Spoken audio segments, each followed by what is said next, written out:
And it is a pleasure and an honor to welcome Carey Nieuwhof to the 700 Club Canada. Thank you so much. Man, you know what? I have really appreciated some of the things that have just been happening in your life and the vibe that you carry as well. And, you know, when we look at people, we see the glory, but many times we don't really know the story. How did faith really come into Carey's life? And how did Jesus get your attention? Well, I was raised in a Christian home, like a shrinking number of people have been, but I was fortunate to be raised by Christian parents. Yeah. When I was 10, my parents went through, I would say, an evangelical conversion. So still remember alcohol being poured down the sink one day in response to something that happened at church. So Wow. I was raised in a Bible-believing family. And as a kid, never really wanted to abandon Jesus, but in my late teen years, my lifestyle had gotten off track with where I knew God wanted it to be. And by the time I was in my early 20s, got to a point where I thought, okay, I'm an adult now. I either got to follow Jesus or forget about it. And after a period of reading the Bible and praying for about a few months, I recommitted my life to Christ. Wow. And have been working out what that means ever since for the last number of decades. Well, you know, and it's kind of funny because our lives and the road that we travel is never straight, and it's very rarely smooth. And yours went through wanting to go through law school. You traveled through, and there were a few bumps in that. Absolutely, Brian. Mr. Barrister. Yeah, absolutely. I walked into a radio station when I was 16 and I said, hire me, and they did. And I thought, I'm going to spend my life doing radio. But when I was 8, I decided to be a lawyer. So they told you got a face for radio. I have a face for radio. No, That's right. I got the face for radio. And we used that joke a lot back in radio days. I couldn't help myself. I couldn't help myself. And so I did radio, but I always had law in the back of my mind, got into law school in my dreams. And by that point, I'd recommitted my life to Christ, but like never thought of ministry. Like just, you know, I thought, well, if you're in ministry, you couldn't get a job somewhere else. You know, I didn't even know how you became a pastor. And between first and second year law, I went to Osgood. I had a call to ministry. Just one of those supernatural things in my life. I'm not particularly charismatic. I have a lot of friends who are.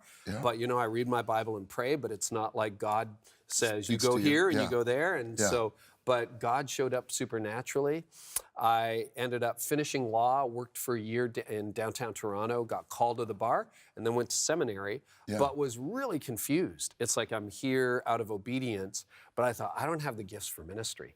Like I'm a leader, I'm a big L leader, like that. I'm not a pastor, I don't hold people's hands.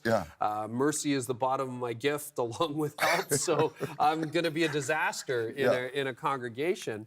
But God, again, made it clear to be in a church, and I've been serving the same people for 24 years. But, you know, it's kind of funny. I'm laughing because that's like preacher humor, because it's the same thing for me, you know, running from God instead of running for God.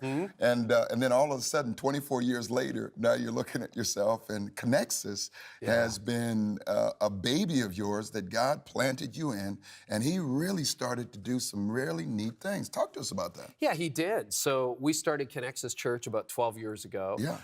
Love that church. And it came out of some original churches I started with 24 years ago. So when I preached this weekend, some of those same people at these very tiny historic churches who were there in 1995 when I started will be there at Connexus Church. So that was part of a mainline denomination. We left 12 years ago, sort of rebranded, restarted again. As Connexus Church, an independent church. And we wanted to create a church that unchurched people love to attend. Because there's lots of churches for church people, but like, what about all the people who don't know Jesus, who didn't grow up in church?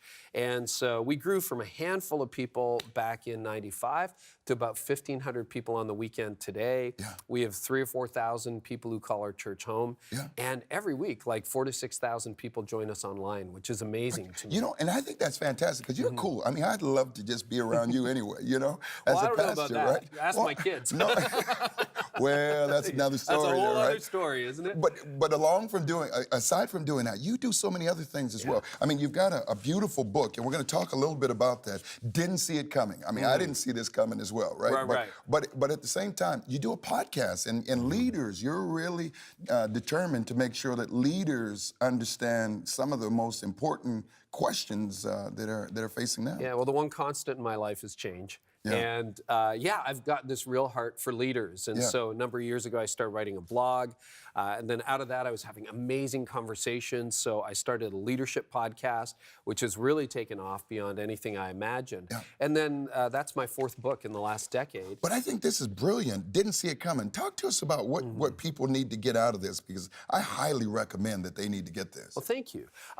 For me, it's a little bit autobiographical. And because I work with thousands of leaders outside the church, I was just surprised at all the issues that leaders were struggling with. And they're the stuff you don't see coming. Like, how did the optimist become cynical? Or how did the person who had so much... Oh, stop right there, right? Drop the mic, right? Like, we live in a real cynical age. And it's like, how does that start? And how do you get out of it? Because I was an optimist who became cynical. And then I burned out. And so I read about that in the book. And most people don't talk to you about that as far as burnout with pastors. Or, you get everything, like, look at your life. You played professional football. You lead a great church. You're a TV host. And yet sometimes when you get to the top, you realize, why does this feel empty? How come this isn't better than I thought it would be? You get a couple of Grey Cup rings. And You're putting me on the black couch right now, but I'm feeling good right now. No, it's about... But you know what I'm talking about, right? I'm not going to say yes or no. I may nod in the bathroom. But and then what is that? And so that's what I try to address and didn't see it coming. Okay. Give us just a line, the 5-second elevator, what we need to know about this. You know what? If you want to get to a place where you live better, you got to learn, I talk about it in the book, how to live in a way today that will help you thrive tomorrow. So 24 years into this, not like I was 13 years ago when I burned out, I'm thriving, and I'm so grateful.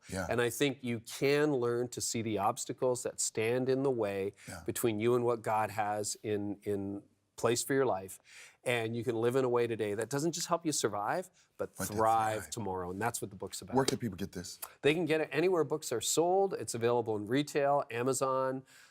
You'll find it anywhere books are sold, or go to didn'tseeitcomingbook.com. You can get it there. Didn't see it coming. You know what? Carey Nieuwhof, man, my brother from another mother. I really appreciate this. Is this my copy? That's your copy. If you're going to put me on the black couch, you might as well give me a copy, right? Thanks, man. I really appreciate you. And I pray that you appreciate that as well. If you didn't see it coming, hey, call the number on the screen, 1-855-759-0700. Prayer partners are standing by. You got to get this too. And now, a mother of a murdered daughter finds a way to forgive the killer.